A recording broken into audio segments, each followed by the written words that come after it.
selling through Etsy. I use Etsy in a combination with eBay, but what I would do is sell vintage dolls for 20% more than I bought it. Actually, I think I have it right now. So that is how I made my money when I was 10 years old. I was able to make, I believe, like $300 a month by selling a doll. It was pretty good for an elementary school student, and I was really happy with this business because it came from a passion of loving dolls, and if I could share another doll with someone else, I was just super ecstatic to do so. So the pros of selling dolls or products online is that it's super fun. I found that like cons, but I really genuinely enjoyed my career in this field. Literally guys, go to your closet, find antique toys that you have when you were a kid, pop it into eBay, and you can actually see what are people selling it for and how much lower can you sell it for. And it's really easy to turn a profit just based on products you have at home. All right, 2.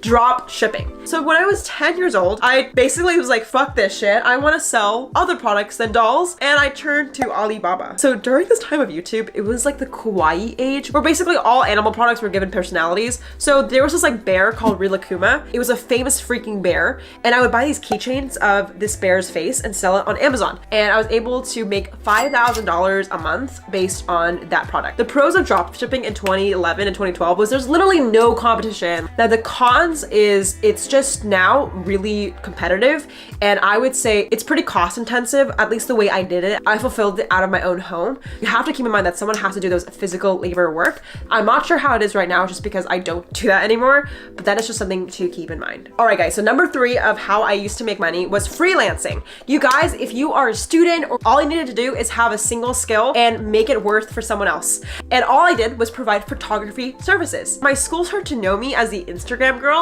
So I was like, okay guys, if you want photos, it's gonna cost you 20 bucks a session. So I went on these photo shoots. I had this very cringy like portfolio account where I would show my clients, and I would go on these $20 shoots. Honestly, it was super fun. Like I just organically grew my little photography business, started to do senior portraits. Oh, and by the way, pro tip guys, suburban moms with a little bit of cash flow are your best clients, okay? If you're doing photography for senior photos especially, those moms gotcha. I would actually recommend to literally go to Zillow and type in like high income houses above like $500,000 or $1 million and literally go to those house areas and like hang up flyers or Facebook ads to hyper target them on those houses because they have more money to spend on your services. Like I was able to charge $150 for senior photos, and that was bank at my time. So going to find the best customer that can actually afford your services if you do that. So that's a pro tip. Now, if you're like, Jade, I don't have a skill in photography, how do I freelance? I would actually recommend Fiverr.com. This is not sponsored. I just know they have other virtual assistant type of tasks, whether you can do email replying for someone else or company, you can do like some bitch work. Essentially,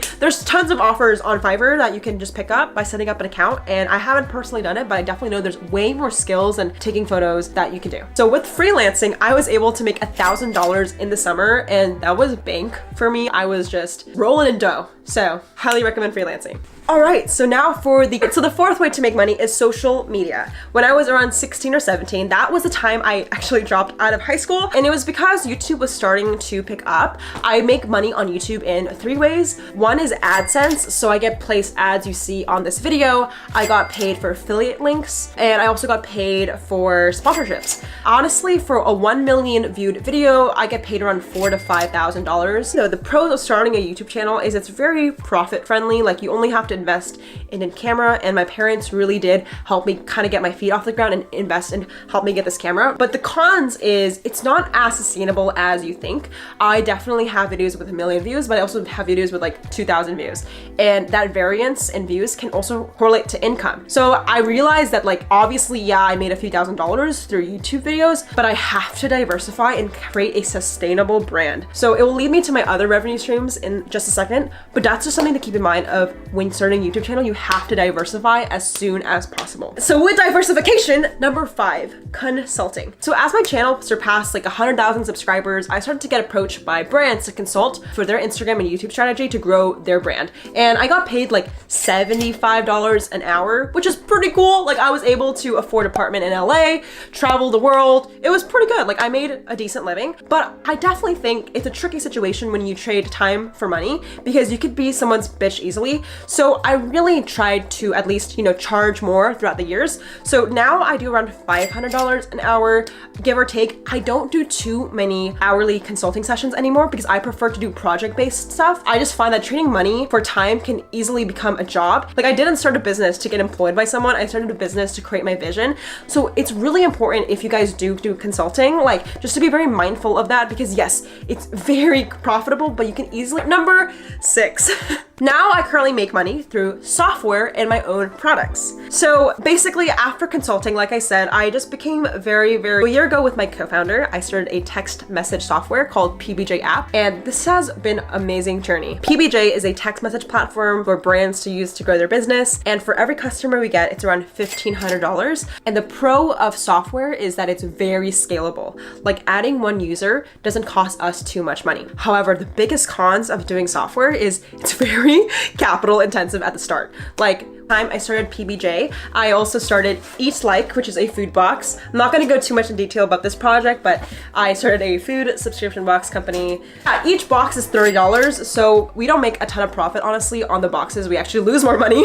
But yeah, that is another revenue stream that I'm currently working on and really trying hard to build and hopefully become profitable. I actually have a whole video about how apps don't make money. I will link it up here in the cards or in the description box if you guys want to know why most companies aren't profitable. All right, guys, so to break it down, you saw 6 ways of how I make money, and now I'm gonna show you guys where I make my money mostly. So 30% of my revenue, I would say, is from PBJ app. It's customers that pay us to use our text message platform. Then the other 30% is consulting. I consult for Shopify brands to grow the business. For e-commerce, my father and I have kind of worked on that together. Another 30% I do make from YouTube, whether it's ads, sponsorships. I definitely think that YouTube has brought me so many opportunities with that. And lastly, I have this like little sliver percentage of just random gigs that I do. Like I do have Eat Like, I have a couple other side hustles. I like have an obsession with running businesses, as you can tell. Like if there's a lemonade stand opportunity, I'm jumping on it. So yeah, I definitely spread myself a little thin sometimes, but my main focus has always been PBJ, consulting, and YouTube. So those are the ways I currently make money. First thing I want to talk about is actually the highest paying. It ranges from $80 to $140 an hour, which is crazy.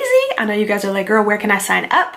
Obviously, I'm gonna have links for all this down below for you, but the company is called Respondent. Basically what that is when any type of company is about to launch a new product, they actually want to send out like beta testers of the product to a bunch of different consumers and actually get their feedback and get their review to see if they can tweak the product, make it a little bit better, get your opinion on the price, the sizing, the weight, just your overall review on how a product worked for you. So you basically sign up online on this company called Respondent as a beta tester, like beta user. Some of the stuff is you have to meet up in person at an office with them, but I know this video is obviously side hustles and stuff you can do from home. So you just want to look for the job titles that say remote, which means that you can do it from home as long as you have Wi-Fi, internet access, and you're over 18 years old. You'll actually sign up on the website and then you can choose the companies that fit with your personality and with your taste, whether it be like electronic stuff or beauty stuff. You can actually choose the products you think would fit well with your lifestyle. Then the company sends you a beta tester of the product, you review it, you have to write. I know there's a requirement. Next up, I want to talk about Ebates. This could be a side hustle or it could literally be like a part-time or a full-time job if you actually get enough referrals. If you know enough people, this is the absolute best website where they'll actually pay you cash back for doing your regular online shopping that you do anyways. Again, so if you guys are looking for a job specifically from home and you don't want to leave the house, say you want to order your clothing, your groceries, literally anything online, they have, I believe, over like 2,500 stores. So you basically do all of your online shopping like you normally would, and they'll pay you cash back, whether that be 2%, 5%, 10%. The cashback is different per store. I wanted to mention that in today's video. I know you guys have already heard me talk about Ebates a ton, but I want to mention it today because it's another incredible resource and website which I've actually used for my business. I did hire a virtual assistant on there. It's called Upwork.com. So if you guys want to make money from home and you want to sign up on there, I believe there may be, some of these websites I'm mentioning are free to sign up on. With Upwork, there may be a one-time $20 fee, which I think is nothing, and that's totally fine if you're going to go on to make hundreds, even thousands of dollars. You know, having like a very small setup fee, I don't think is much. If you want something else that's completely free, obviously check the other resources down below. But if you want to sign up for Upwork, it's incredible. You can become a virtual assistant. People will go on there and they'll pay you per hour. You'll actually negotiate with the person who's hiring you how much and like what is a fair price for that job. A lot of people on there will hire someone to do graphic work, like graphic design work. If you have a podcast or an ebook and you want someone who's really artsy and they just fully understand like Adobe and Photoshop to do all of your graphic design for you, you can hire someone on Upwork. Basically, if you go on there and you sign up, you input what tasks you have, graphic design, virtual assistant experience, whether you want to build a website for someone, you know all about the HTML coding and you can just completely build their page. People will literally pay so much money for all these things, especially entrepreneurs who are trying to build their business. They want to hire someone really professional, again, to make sure they come out with a professional ebook or website or, again, any type of VA work that they need. So I've hired someone off of Upwork. I can vouch for the person who I hired was responsible and mature. Obviously, everybody's different. You can, you know, pay the extra money to have a background check on that person if you would like. I know I've talked about Uber and Lyft in some of my previous videos, but the popularity of those companies is only increasing, as well as the revenue and how much they pay you guys. So in doing my research for this updated video, I still did want to include these because I truly think it's an incredible position and it's a great opportunity for you guys. I know this video is like stay-at-home side hustles. Obviously with Uber and Lyft, you do have to leave the house, but it could be super part-time. Totally up to you guys. Both companies are like certified and like verified, if that makes sense, to where in order for you to work there, you obviously do have to have a good driving record, a super clean, safe, reliable car.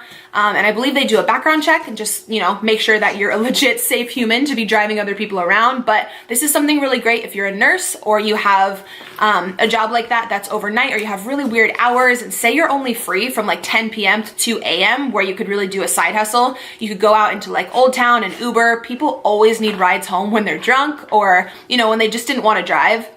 But I know I mentioned that in my last video. Uber and Lyft are both actually having bonus periods right now. So if you sign up and you work a certain number of hours, I believe with Uber, it's once you work your first 200 hours, you get a $300 bonus. So that's incredible. Again, as long as you're over 18 and you have a good driving record, you can sign up for either of those. I've obviously used both services so many times and I love that. Again, links for those will be down below. Another delivery service, which is incredible, is going to be Uber Eats and also Instacart. You guys can easily sign up to be a delivery person through there. Definitely take advantage of that one. Next up, you guys already may be super familiar. Of course, it's Airbnb. If you have an apartment or a condo or a little side house, like a casita, like a grandma's, what's it called? Grandma's quarters, like attached to your house, and no one is using that room, spruce it up a little bit, throw a guest bed in there and Airbnb that shit out because you can charge so much. It's crazy how much money you can make with Airbnb if you have any portion of your home that you're not using and you want to let a renter come in. Very temporary renter, of course. Most people come for events or for a vacation for maybe 1 to 3 days, I think is the average. You can make so much money with Airbnb. You can just sign up. I'll have a link down below. Or if you have a vacation home, or say you rented out an apartment for a year and you're in a lease, but you want to go travel and you want someone else to, you know, come in and rent out those rooms, you'll actually end up making so much more than your actual rent. Say you have multiple renters paying different fees for different nights.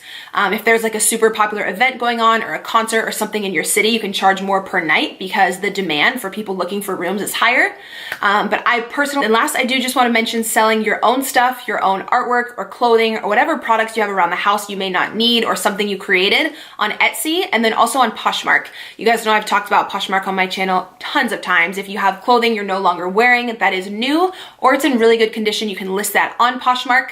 Poshmark takes a very small fee, and they also pay for the shipping, which is great. When someone purchases something from you, they'll email you a shipping label, which is prepaid. All you have to do is drop off the package at the post office, and then Poshmark will pay you your earnings, and they can actually transfer it right into your bank account, which is super easy. I know a lot of people already know about Etsy, but Etsy is pretty much where you can sell your own creations. So if you're a painter or you design things or you make anything handmade, you can sell it on Etsy. I know one of you corrected me in my last video and told me to make sure that I mention Etsy also does take a very small fee, and I believe they do set you up with a 1099 as an independent contractor. So any money you make throughout the year, they won't tax you on, but they will send you a tax form at the end of the year. So make sure you're saving some of that revenue so you can pay those taxes back later. And you know, just make sure you're good with the IRS, because I actually recently heard of someone going through an audit audit, you know, and that was no fun. So with any type of like self-employment like this, a lot of companies are going to have you sign up as an independent contractor, which is cool for you because you get more revenue up front throughout the year, but just make sure that you're smart and being